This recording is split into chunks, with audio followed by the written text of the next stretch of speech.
Marx is, of course, not the first person to analyze modern capitalism. A number of other political economists had already done so. But Marx thought their analyses all failed because they, as he says on page 323, based their explanations on some primordial condition. And by this, Marx is referring to the view that capitalism is a natural economic system for humans because we, as fallen creatures, are naturally greedy and avaricious. So capitalism is the most efficient natural economic system for creatures like us who are so greedy and competitive. But this, according to Marx, misses the point, and we'll see more as we go on. Marx's basic thought is that we need to focus on our nature as humans that consciously produce things, and indeed produce the entire world around us. So Marx wants to instead begin his analysis of capitalism by starting with what he calls a present-day economic fact.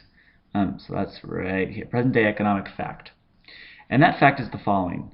He says, the worker becomes poorer, the more wealth he produces, the more his production increases in power and extent. The worker becomes an ever cheaper commodity, the more commodity he produces. So in this video, I want us to begin thinking about this fact, and in the next video, we'll analyze its implications in greater detail.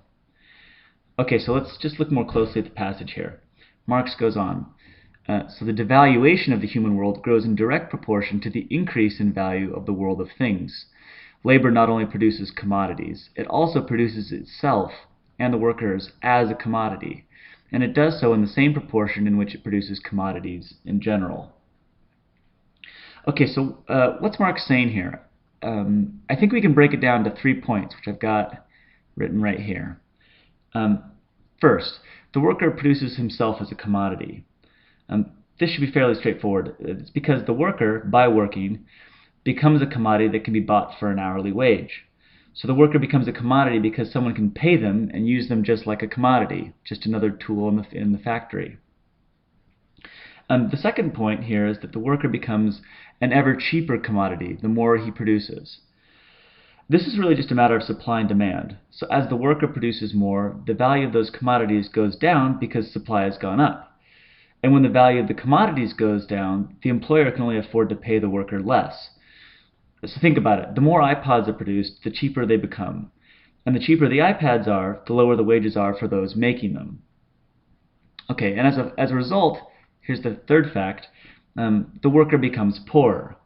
This should follow pretty naturally, right? Because if the worker's going to become a cheaper commodity because he's earning a lower and lower wage and thus becoming poorer. Now, Marx says that it follows from this, going back to our passage here, it follows from this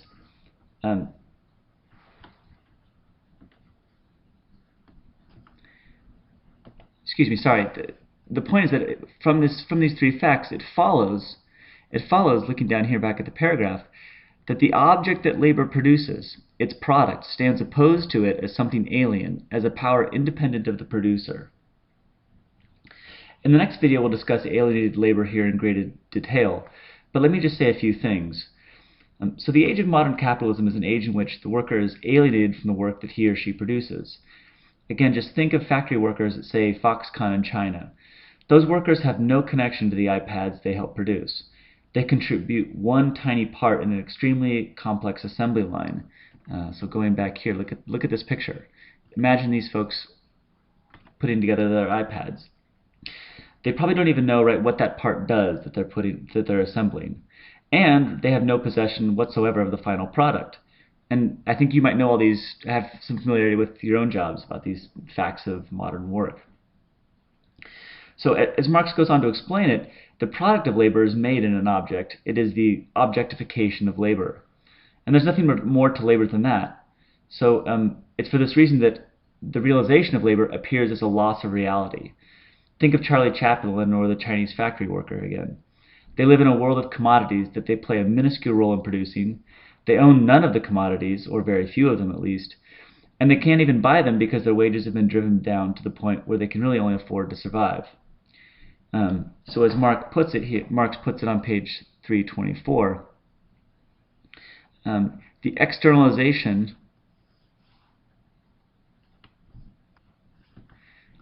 as Marx puts it over here, I got it in the paragraph here at the very bottom of 324, He says, therefore, the greater this product, the less he is himself. This externalization of the worker, this alienation, this is another translation of the term, of the worker in his product means not only that his labor becomes an object, an external existence, but that it exists outside him, independently of him and alien to him, and begins to confront him as an autonomous power.